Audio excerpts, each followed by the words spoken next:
Ng tunay at nag-isang bugtong at buhay na Diyos ng mga Diyos, Panginoon na Panginoon at Hari ng mga Hari, ang pinakabanal at pinakasakdal na Panginoon Kristo na pinakamakapangyarihan sa lahat, ang may-ari ng lahat ng mga bagay dito sa sanlibutan, ang may gawa ng langit at lupa, at sa lahat ng mga bagay na nakikita at hindi nakikita, na bumaba dito sa lupa at nagkatawang tao, at nagbuhis ng kanyang buhay upang iligtas tayo mula sa tiyak na kamatayan. Kaya mga kaibigan, mga kapatid, binabati ko ang lahat ng Happy Sabat, at lalong higit sa lahat sa ating tunay at nag-isang bugtong at buhay na Diyos ng mga Diyos, Panginoon Kristong pinakamakapangyarihan sa lahat. Bago po tayo mag-umpisa ay pakinggan natin ang makapangyarihang dasal na sekreto ni Father Lahi, Commander Lahi.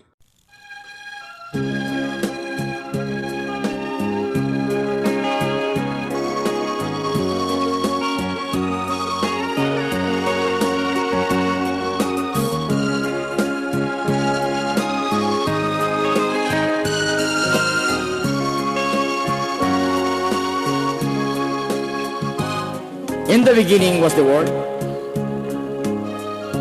and the Word was with God, and the Word was God. Jesus Christ, our God of all gods, our King of all kings, and our Lord of all lords, who dwelleth in the heavens of heavens, the greatest builder of the universe, and everything that exists beneath and beyond. Jesus Christ, our great Savior, protector, defender, success, and victory, because He is our Lord. Jesus Christ is our unbeatable and our incomparable, most perfect God of all gods, yesterday, now and forever. Amen.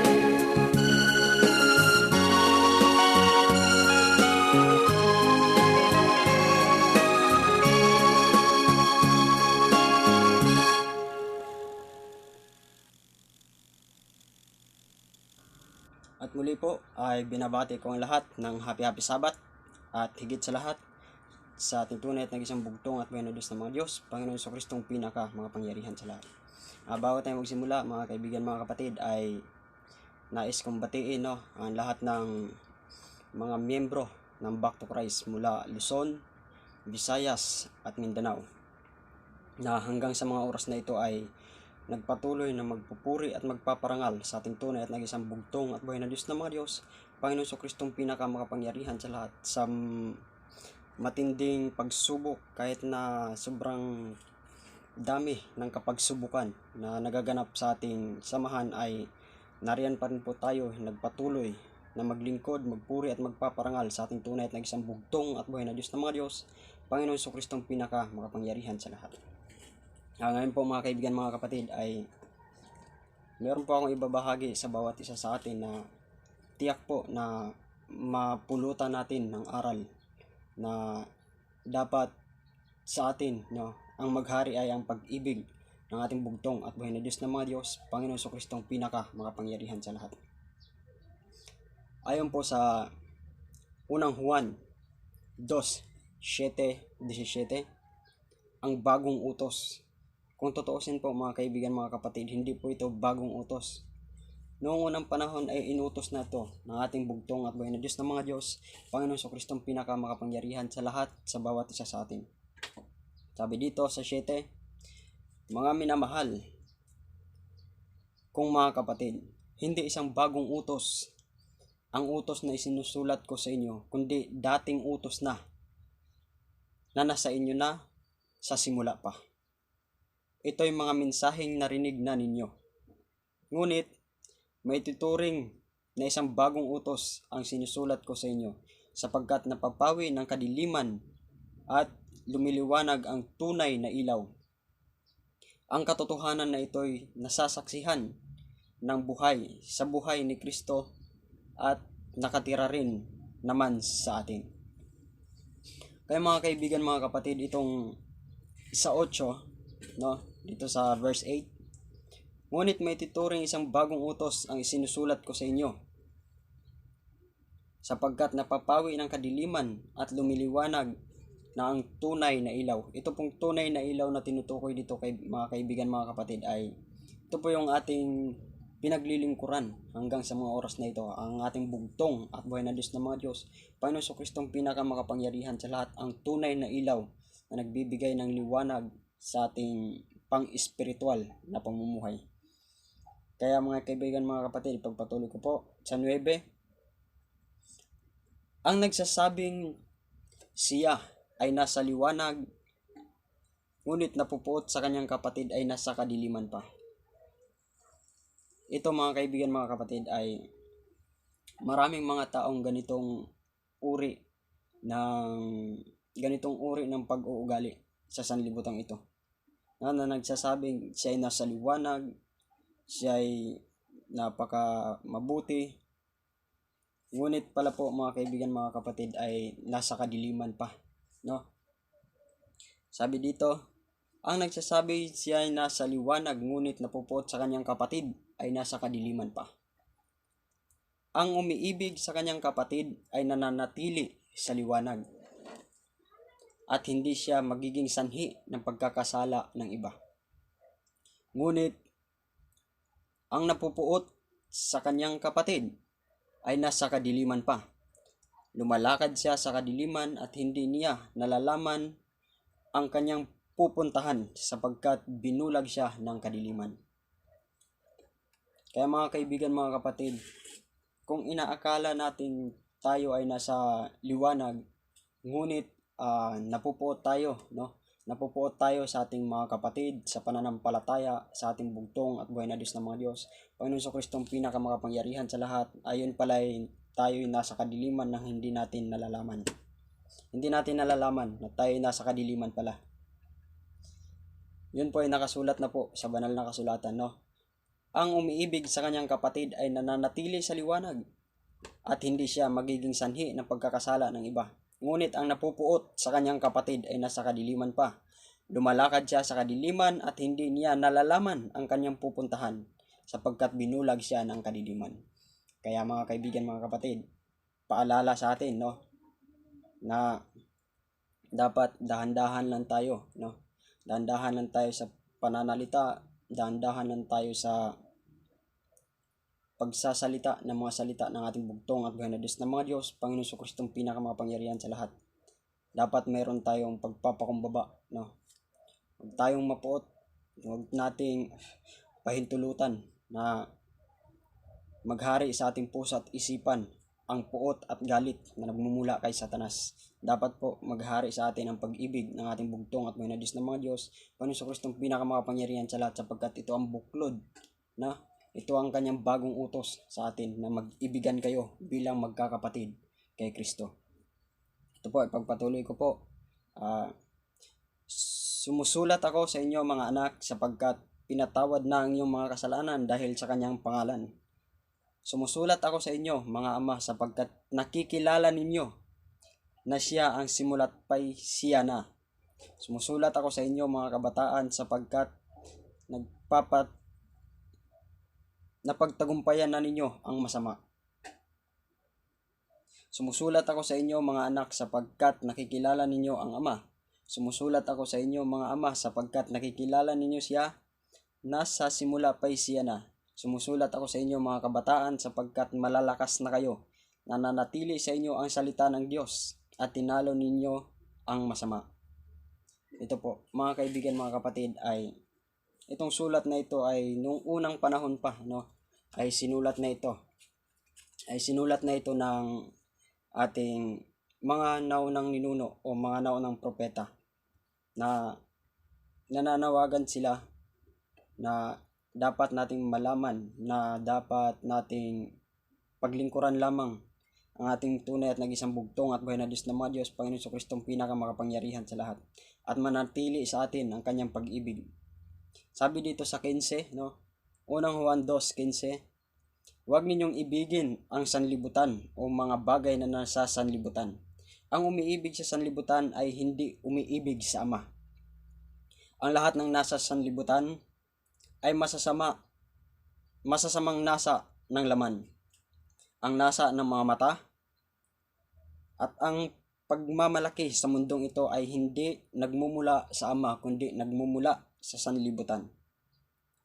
Mawawala ang sanlibutan at ang lahat ng kinahuhumalingan nito, ngunit ang sumusunod sa kalooban ng Diyos ay mabubuhay magpakailanman. Kaya mga kaibigan, mga kapatid, ito po, meron palang ang ating bugtong at buhay na Diyos ng mga Diyos, no? Meron palang bilin sa atin na ang mga sumusunod, no, kahit sa sobrang daming pagsubok na tinatamasa natin sa buhay hanggang sa mga oras na ito, kahit sobrang daming balakid sa ating buhay, sa ating pananampalataya, kahit nakaharang ito sa ating pananampalataya, basta sabi ng ating bugtong at buhay na Diyos ng mga Diyos, ngunit ang sino mang sumusunod sa kalooban, ibig sabihin sa kalooban, sa puso, sa kalooban ng Diyos, ay mabubuhay magpakailanman. Ito po yung pinakamagandang bilin sa atin, no? Dapat nating sundin ang kalooban ng ating bugtong at buhay na Diyos ng mga Diyos, hindi po kalooban ni Satanas. Dahil pag kalooban ni Satanas po, mga kaibigan, mga kapatid, ay wala tayong matatanggap na buhay na walang hanggan, o buhay, o hindi tayo mabubuhay magpakailanman sa paraiso ng ating bugtong at buhay na Diyos ng mga Diyos, Panginoon Jesucristo ang pinaka makapangyarihan sa lahat. Dapat nating malaman na kahit gaano tayo kahirap, kahit gaano tayo ka sobrang dami na pagsubok na dinadanas natin sa buhay hanggang sa mga sandaling ito, ay dapat kumapit tayo sa ating bugtong at buhay na Diyos ng mga Diyos, Panginoon Jesucristo ang pinakamakapangyarihan sa lahat. Wag na tayong magpatumpik-tumpik pa, dahil sa panahon ngayon ay hindi natin alam, no? Hindi natin alam na ang mangyayari sa ating sanlibutan, na ito ay biglaan lamang na mangyayari, sapagkat nakasulat po sa banal na kasulatan na darating ang panahon na merong isang palatandaan o isang mangyayari sa ating sanlibutan na hindi pa naganap nung simula pang lalangin ang sanlibutan ito. Yan po, mga kaibigan, mga kapatid, ang dapat nating paghandaan. Kaya dapat tayong magkaisa, no, sa isang pag-ibig, dahil yun lang ang tanging paraan upang tayo ay magtagumpay sa lahat nating kapagsubukan na nagaganap dito sa sanlibutan ito. Pagpatuloy ko po sa Santiago 4:1 hanggang 6. Ito po, mga kaibigan, mga kapatid, ay bilang karagdagan lang, no? Bilang karagdagan doon sa una kong videos na kung inyong napapanood, no? Ito bilang karagdagan lang, mga kaibigan, mga kapatid, na dapat nating malaman na hindi dapat natin gawin, no? Hindi dapat natin gawin ang pag-aaway-away na tinatamasa natin ng bawat isa, ng bawat panig sa ating samahan. Babasahin ko po sa Santiago 4:1 hanggang 6. Kaaway ng Diyos, no? Kaaway ng Diyos ang kaibigan ng sanlibutan. Ayon sa una po, sa verse 1, saan nanggagaling ang inyong mga alitan at pag-aaway? Hindi ba't nagmumula iyan sa masasamang nasa na naglalaban-laban sa inyong mga kalooban? Mayroon kayong mga minimithi, ngunit hindi ninyo makakamtan. Kaya't papatay kayo kung kinakailangan. Mapapasa inyo lamang yon. Kaya't mga bagay na gustong gusto ninyo, ngunit hindi ninyo maaangkin. Kaya kayo ang nagkakagalit-galit at naglalaban-laban. Hindi ninyo makakamtan ang inyong minimithi, dahil hindi kayo humihingi sa bugtong at buhay na Diyos ng mga Diyos, Panginoon Jesucristo ang pinaka makapangyarihan sa lahat. Kaya mga kaibigan, mga kapatid, no, kung meron pala tayong minimithi sa buhay na hindi kanais-nais o hindi kalugod-lugod sa ating bugtong at buhay na Diyos ng mga Diyos na pinipilit nating kunin, hindi natin yun makukuha sapagkat hindi tayo humihingi sa ating bugtong at buhay na Diyos ng mga Diyos, Panginoong Jesucristong pinaka makapangyarihan sa lahat. Pagpatuloy ko po sa 3, ito po ang sabi, at humingi man kayo ng humingi, wala rin kayong matatanggap. Dahil hindi tama ang inyong mga layunin, humingi kayo upang mabigyan ang inyong mga sariling kalayawan. Mga kaibigan, mga kapatid, kung ating mapapansin, no, kung ang paghingi natin ay para sa sarili lamang natin, ay hindi natin yon makukuha sapagkat yun po ay hindi kalooban.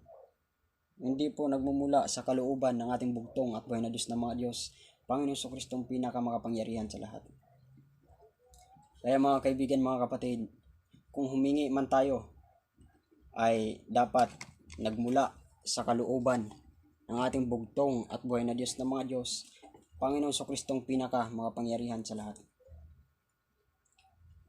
Di ba tinatanong niya saan daw nanggagaling ang inyong mga alitan at pag-aaway? Hindi ba't nagmumula yan sa masasamang nasa na naglalaban-laban sa inyong kalooban? Kaya mga kaibigan, mga kapatid, tigilan na ninyo ang pag-aaway-away. Dahil yan po ay kung tinuturing ninyong yan ay makabubuti sa inyo, sa bawat isa, ay hindi po totoo yan.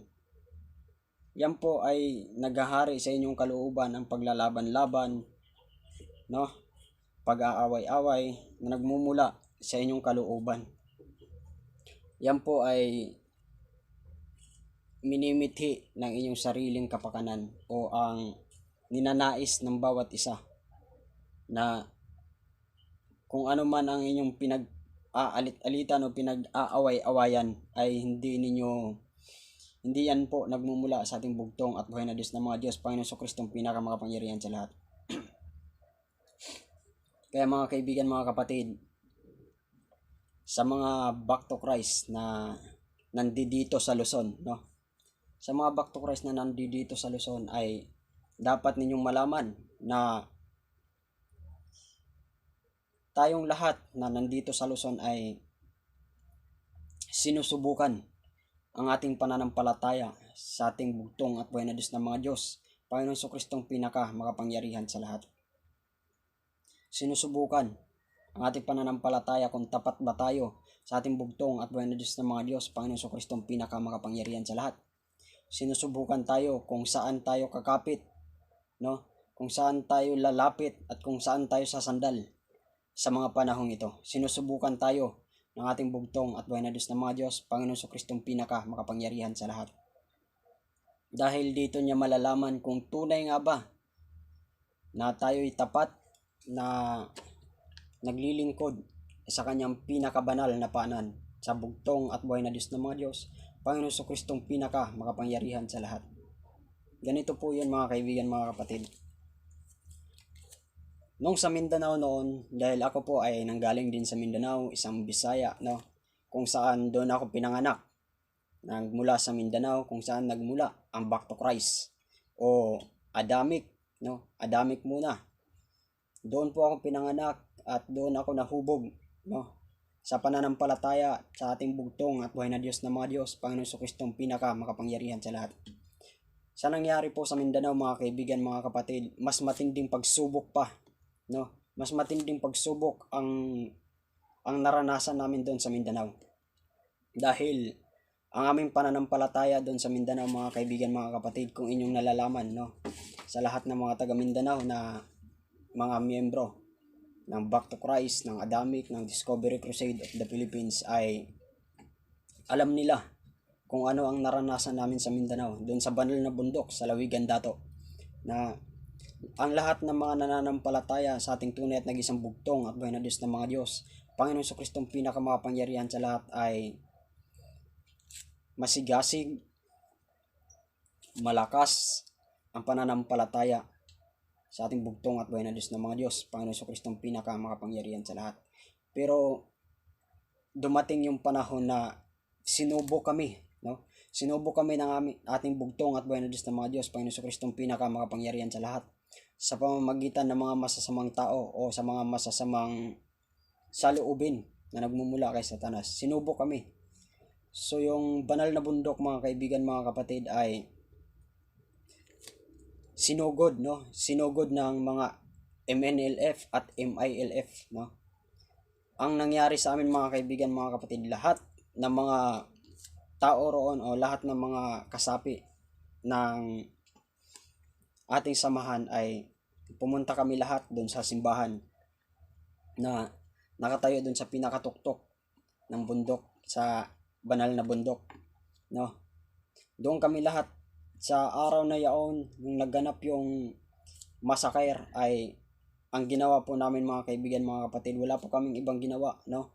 Hindi kami nag-aalinlangan, hindi kami natataranta. Dumiretso kami sa simbahan. Ang ginawa namin, nagpuri at nagpaparangal sa ating bugtong at buhay na Diyos ng mga Diyos, Panginoon Kristong pinakamakapangyarihan sa lahat. Tuloy-tuloy ang dasal sa ating bugtong at buhay na Diyos ng mga Diyos, Panginoon Kristong pinakamakapangyarihan sa lahat. Alam niyo po, mga kaibigan, mga kapatid, ang nangyari po ay yung mga bala, no? Meron silang pinapalipad na missile o doon sa simbahan. Ngunit ito'y hindi namin inaasahan na ganito ang mangyayari, no? Yung bala po, mga kaibigan, mga kapatid, ng missile na pinapalipad nila doon sa simbahan na tinutumbok nila ay bumalik po. Bumalik po yung bala sa kanila.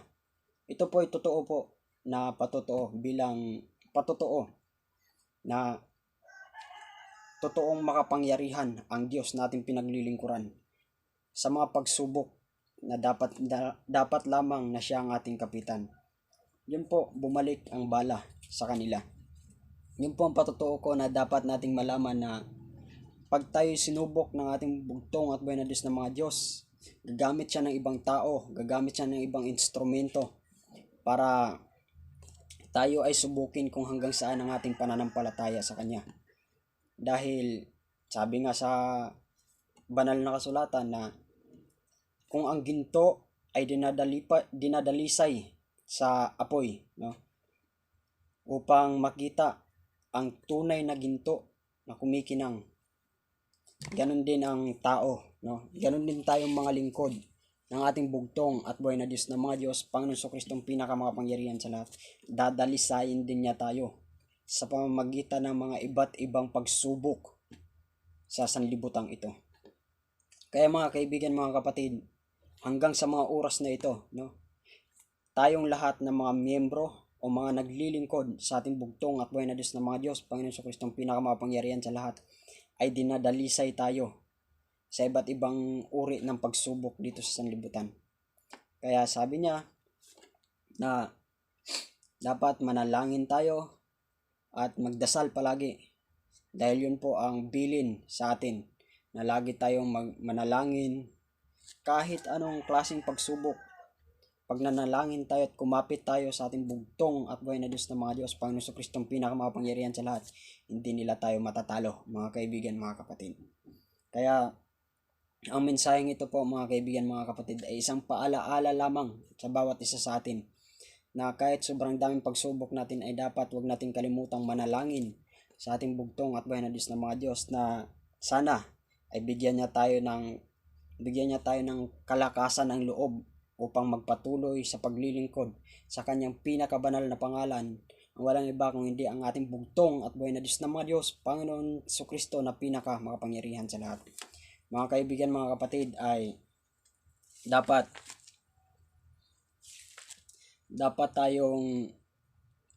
nating sundin ang lahat ng kanyang mga ipinag-uutos sa atin, no? Sa panahong ito, tigilan na natin yung mga namumutawi sa ating puso na hinanakit sa ating kapwa o galit natin sa ating kapatid, dahil yun ang paraan ni Satanas para tayo ay mapunta, no? Para tayo ay mapunta sa kabilang dimension o maging tauhan ka rin ni Satanas. sa pamamagitan ng napupuot tayo, no? Sa pamamagitan ng napupuot tayo sa ating kapatid. Dahil po mga kaibigan, mga kapatid, ang utos ng ating bugtong at buhay na Diyos ng mga Diyos, Panginoon Kristong pinakamapangyarihan sa lahat ay mag-ibigan. Mag-ibigan tayo bilang magkakapatid sa ating bugtong at buhay na Diyos ng mga Diyos, Panginoon Kristong pinakamakapangyarihan sa lahat. Ngunit, ang gusto naman din ng kabilang dimension ay sisirain niya yung pag-ibig na nagmumula sa ating bugtong at buhay na Diyos ng mga Diyos, Panginoon Kristong pinakamakapangyarihan sa lahat. Papalitan niya ngayon iyon ng puot, galit, selos, paghihiganti sa bawat isa sa atin. Yun po ang itatanim niya sa puso at isipan ng bawat taong kanyang madaig o ang bawat taong kanyang makuha sa pamamagitan ng mga puot, galit, no? Kaya kung hindi ka manalangin, mga kaibigan, mga kapatid, kung hindi ka magdadasal sa ating bugtong at buhay na Diyos ng mga Diyos, Panginoon Kristong pinakamakapangyarihan sa lahat, ay tiyak po na mangyayari sa iyo na magkakaroon ka ng puot, galit, na maghari sa iyo ang kadiliman. Kaya yun po ang dapat nating wag nating papasukin, no? Huwag nating papasukin sa ating puso at isipan. Dahil pag pinasok natin yun, mga kaibigan, mga kapatid, ay mangyayari sa atin, no, useless lahat ng pinaghirapan natin sa buhay na pananampalataya, no, paglilingkod natin sa ating bugtong at buhay na Diyos ng mga Diyos, Panginoon Kristong pinakamapangyarihan sa lahat, magiging useless yon, magiging walang kabuluhan yon. Pag tayo'y nanghina, pag tayo'y bumigay, pag tayo'y bumaba sa ating pananampalataya sa ating bugtong at buhay na Diyos ng mga Diyos, Panginoon Kristong pinakamakapangyarihan sa lahat. Isang aral pa po, mga kaibigan, mga kapatid, no.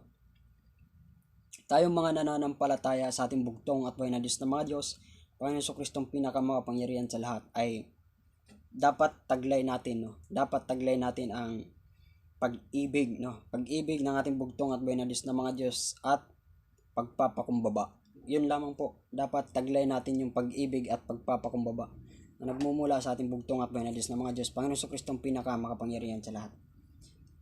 Kung ating babalikan po, no, kung ating babalikan nung mga panahong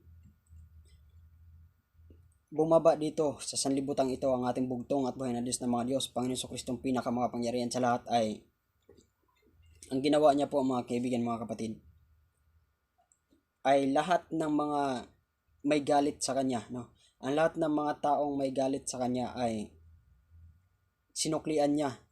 Sinuklian niya ito ng pag-ibig na may pagpapakumbaba. Hindi siya gumanti, mga kaibigan, mga kapatid. Kahit hinampas siya, kahit inaalipusta siya, kahit inaalimura siya, kahit dinuraan siya, no? Kahit pinahirapan siya, ay nananatili pa rin sa puso ng ating bugtong at buhay na Diyos ng mga Diyos ang pagpapakumbaba at pag-ibig niya sa sanlibutan ito. Kaya yun dapat po ang maghari sa atin. Kahit sabihin natin sa panahon ngayon ay maraming mga taong gustong, no? Maraming mga taong gustong maghiganti, no? Gustong maghiganti sa atin o mga taong naninira sa atin. Ang gawin po natin ay ipanalangin natin sila at yun po ang isukli natin sa kanila. Panalangin. Panalangin natin na sana ay hipuin ang kanilang puso at isipan na mamulat na hindi tama ang kanilang ginagawa, no? Dapat hipuin. Dapat ipanalangin natin sila sa ating bugtong at buhay na Diyos ng mga Diyos. Yun po ang pinakasandata natin. Huwag po tayong umaksyon na sandata ng bakal na kamay. Huwag natin gamitin yun. Yung bakal na kamay, mga kaibigan, mga kapatid. Dahil hindi po yun kalugod-lugod sa ating bugtong at buhay na Diyos ng mga Diyos, Panginoon Kristong pinakamakapangyarihan. Kaya huwag tayong gumamit, no? Huwag tayong gumamit na bakal na kamay. Dahil pag ginamit natin yung bakal na kamay, mga kaibigan, mga kapatid, doon po tayo mapapaloob, no? Na nasusulat tayo sa banal na kasulatan na ang sino mang gumamit ng tabak laban sa kanyang kapatid ay doon din siya babawian ng buhay, o doon din, yun din yung igaganti sa kanya, no? Kung ano man ang ginawa mo sa iyong kapwa ay siya ring gagawin para sa iyo. Kaya mga kaibigan, mga kapatid, ay hindi po kalugod-lugod, no, sa paningin ng ating bugtong at buhay na Diyos na mga Diyos, na gumamit tayo ng bakal na kamay para lamang mapagtagumpayan natin ang nais na minimithi natin sa buhay. Dapat po ay ipaghari natin sa ating puso at isipan ang pag-ibig at pagpapakumbaba na nagmumula sa ating bugtong at buhay na Diyos ng mga Diyos, Panginoon Jesucristong pinaka makapangyarihan sa lahat. Ang tunay na lingkod ng ating bugtong at buhay na Diyos ng mga Diyos, Panginoon Jesucristong pinaka makapangyarihan sa lahat, kahit sobrang dami, no? Kahit sobrang daming naninira sa Kanya, kahit sobrang daming mga taong gustong pahirapan siya, no? Kahit sobrang dami, ang totoong lingkod ng ating bugtong at buhay na Diyos ng mga Diyos ay mapagpakumbaba. Yun po ang totoong lingkod o totoong naglilingkod o nananampalataya sa ating bugtong at buhay na Diyos ng mga Diyos, Panginoon Jesucristong pinaka makapangyarihan sa lahat. Dahil naghari sa kanyang kalooban ang pagpapakumbaba na dala-dala ng ating bugtong at buhay na Diyos ng mga Diyos, Panginoon Jesucristong pinaka makapangyarihan sa lahat. Kaya ang gawin natin, mga kaibigan, mga kapatid, ay ipanalangin natin na yung mga taong naninira sa atin, yung mga taong pinagbibintangan tayo, yung mga taong hindi tayo gusto, yung mga taong galit na galit sa atin dahil sa ating pananampalataya, ipanalangin natin sila na sana sila ay mamulat sa katotohanan na mayroong tunay at nag-isang bugtong at buhay na Diyos ng mga Diyos, Panginoon Jesucristong pinakamakapangyarihan sa lahat, na siya dapat natin paglingkuran at wala nang iba pa. Mga kaibigan, mga kapatid, sa mensaheng ito ay wala po akong kinakampihan, no. Hindi po ako makampi dito sa kabila o dito sa kabilang grupo, no. Wala po akong kinakampihan sapagkat ang naghari sa aking puso at isipan ay nakatutok ako sa ating bugtong at buhay na Diyos ng mga Diyos, Panginoon Jesucristong pinaka makapangyarihan sa lahat. Ito yung sabi dati, no. Ito yung, kung naalaala ng bawat isa sa atin, ito yung sabi ni Father Lahi dati o ni Commander Lahi dati. Kung dumating ang matinding pagsubok sa iyo, dumating ang hamon sa iyo, no, merong isang lubid. Tapos binigay sa iyo ang lahat ng pagsubok, kakapit ka sa lubid. Tapos pagkapit mo sa lubid, may mga taong nais na pilit kang ihulog, no, o pilit kang ipabitaw sa lubid na yung kinakapitan. May mga taong gusto kang ibaba o gusto kang ibagsak sa lubid na iyong hinahawakan. Pinalo ang iyong mga kamay o tinanggal ang iyong mga kamay dun sa lubid, mga kaibigan, mga kapatid. Sabi ni Commander Lahi o sabi ni Father Lahi, pagpilit na tinanggal ang iyong mga kamay sa lubid, kumagat ka sa lubid. Dahil yun na lamang ang tanging paraan mo para hindi ka mahulog sa lubid o hindi ka makabitaw sa lubid. Doon po sa lubid na yun, mga kaibigan, mga kapatid, ay inahalintulad ng ating bugtong na sugo, na dapat inhalintulad niya na ang lubid na yun ay ang ating bugtong at buhay na Diyos, ang ating pananampalataya sa ating bugtong at buhay na Diyos ng mga Diyos, Panginoon Jesucristong pinaka makapangyarihan sa lahat. Maraming mga taong gustong sirain ang ating pananampalataya o gustong ibaba o gustong wasakin ang ating pananampalataya sa ating bugtong at buhay na Diyos ng mga Diyos, Panginoon Jesucristong pinaka makapangyarihan sa lahat. May mga taong ganon. Kaya sabi ng ating bugtong na sugo ay dapat manatili tayo, no? Manatili tayo sa lubid, kagat sa lubid, para hindi tayo mahiwalay o hindi tayo malaglag, no? Dapat kumapit tayo sa lubid. Inalintulad yon ng ating bugtong na sugo sa ating bugtong at buhay na Diyos ng mga Diyos, Panginoon Jesucristong pinakamakapangyarihan sa lahat. Doon tayo kumapit o doon tayo sumandal o doon tayo kumagat sa ating bugtong at buhay na Diyos ng mga Diyos, Panginoon Jesucristong pinakamakapangyarihan sa lahat. Kaya wala akong kinakampihan, no. Hindi ako kumakampi sa kabila, hindi rin ako kumakampi sa kabila, dahil kumakapit ako sa pangalan ng ating bugtong at buhay na Diyos ng mga Diyos, Panginoon Jesucristong pinaka makapangyarihan sa lahat. Walang pwedeng makasira walang tao, no? Walang tao na makakasira sa akin sa pananampalataya sa ating bugtong at buhay na Diyos na mga Diyos, Panginoon Jesucristo, pinaka makapangyarihan sa lahat.